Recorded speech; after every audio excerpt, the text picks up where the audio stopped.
Hello everyone, this is Lexicon Architect, and for today's commander we're going to be looking at the Gaffer, a 3-mana white legendary creature halfling peasant that says at the beginning of each end step, if you gain 3 or more life this turn, you draw a card. So it's very straightforward.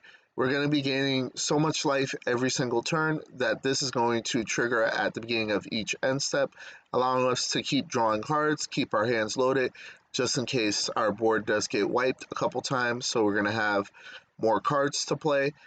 So let's get right into the tech. For mana value 1, we have cards like land tax to ensure that we have our land drops if someone is further ahead than us on lands.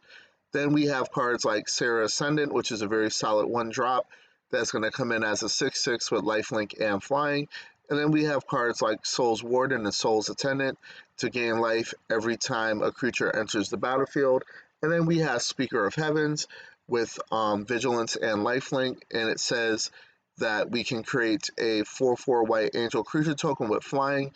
We can only activate this ability if we have at least 7 or more life than our starting life total, and the only time we can activate this is as a sorcery. At mana value 2, we have cards like a Johnny's Primate to get bigger every time we gain life, Archivist of Ogma to draw us cards whenever an opponent searches their library. We have Aurochs Champion, a 2-mana creature with protection from black and red that says whenever another creature enters the battlefield, you gain a life. Then we have cards like Blind Obedience to tax our opponent, making it, well, not tax per se, but artifacts and creatures your opponents control enter the battlefield tapped. Then we have Dawn of the New Age to help us draw cards, Griffin Airy to help us generate a 2/2 white Griffin creature token with flying at the beginning of our end step if we gain 3 or more life. Then we have Sun Droplet to put counters on it, and then we can remove a counter from it at the beginning of each upkeep, and if we do, we gain a life. And then lastly, Voice of the Blessed. Every time we gain life, you put a 1/1 counter on it. As long as it has 4 or more counters on it, it has Vigilance and Flying. And as long as it has 10 or more counters on it, it is indestructible. At mana value 3, we have Angel of Vitality to give us an extra life every time we gain life.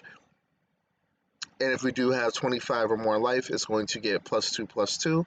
Then we have cards like Cut a Deal um, to draw 3 cards if we have 3 opponents who draw a card. Extraplanar Lens to help us ramp quicker into our spells. Flawless Maneuver to protect our board state. Ghostly Prison to tax our opponent. Monologue Text to help us create treasures every time a player casts their second spell each turn. Righteous Valkyrie to pump our creatures as long as we have 7 or more life. And then whenever another angel or cleric enters the battlefield, we gain life equal to that creature's toughness. And then we have Tosca's Welcome to help us draw cards. Whenever one or more creatures with mana value 3 or less enter the battlefield, and this ability only triggers once each turn. Mana value 4, we have Clever Concealment to help her to phase out our cards. Bengara the Diplomat, basically to help us draw cards if 2 creatures are attacking us. And also, whenever opponent casts a second spell each turn, we draw a card. At mana value 5, we have Crescent Sunmare that gives our other horses indestructible. And at the beginning of each end step, if we gain life this turn, we create a 5/5 white horse creature token. And then we have Sunscorch Regent with flying, and whenever opponent casts a spell, you may put a 1/1 counter on it, and then you gain 1 life.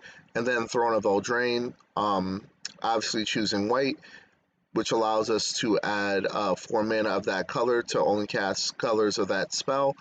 Spells of that color, sorry. And then for 3, we can tap it to draw 2 cards. And then mana value 6, we have 2 board wipes in Austere Command. We can either, we choose 2. We can either destroy all artifacts, destroy all enchantments, destroy all creatures with mana value 3 or less, or destroy all creatures with mana value 4 or greater.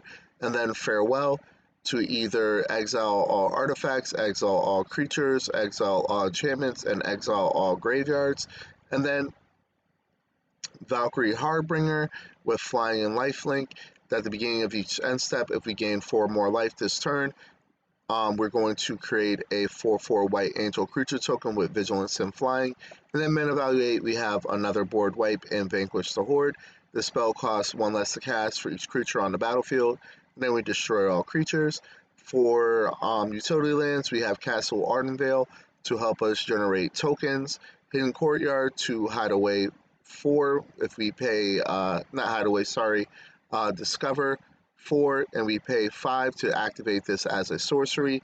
And then we exile cards from the top of our library until we exile a card with mana value 4 or less, cast it without paying its mana cost, or put it into your hand.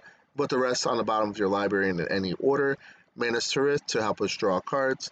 Nykthos to generate white mana for us based on our devotion to white. And then Radiant Fountain, when it ETBs, we gain 2 life. So this deck is going to cost you around $380, so it is not qualifying for a budget list. As you can see, we curve out at 2 and 3. I hope you enjoyed this deck tech, and have a good night.